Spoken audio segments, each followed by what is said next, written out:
tourisme encore avec cette visite virtuelle. Que vous soyez en Occitanie ou à l'autre bout de la France, vous pouvez désormais contempler dans ses moindres détails le sanctuaire de Rocamadour depuis votre salon. Grâce à cette nouvelle vitrine, les gestionnaires du sanctuaire espèrent récolter des fonds nécessaires à la restauration du château attenant au site. Luc Tazelmati et Jean-Pierre Jose. Une visite à 360 degrés, c'est la possibilité de découvrir un écrin architectural de 850 mètres carrés, bâti à flanc de falaise, depuis son fauteuil. Un petit miracle technologique.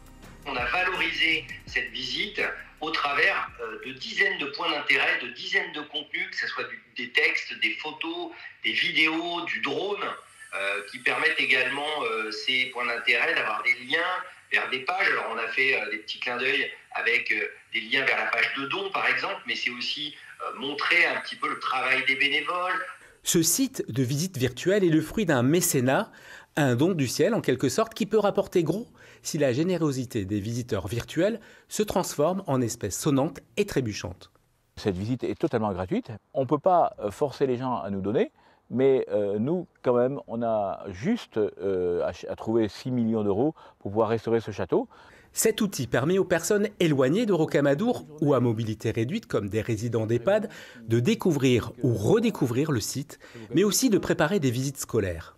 Il y a des élèves plutôt CM1, CM2 qui ont dit « Ah ben tiens, moi j'ai visité avec mes parents, mais je ne me souviens pas avoir vu tel et tel élément, donc j'ai envie de revenir. » Voilà, donc ça permet à ce public notamment de découvrir d'autres aspects qu'il n'avait pas pu découvrir sur une première visite.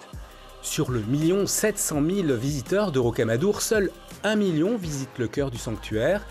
La visite virtuelle permettra donc d'optimiser la fréquentation et sans doute l'apport de dons pour financer la restauration du château.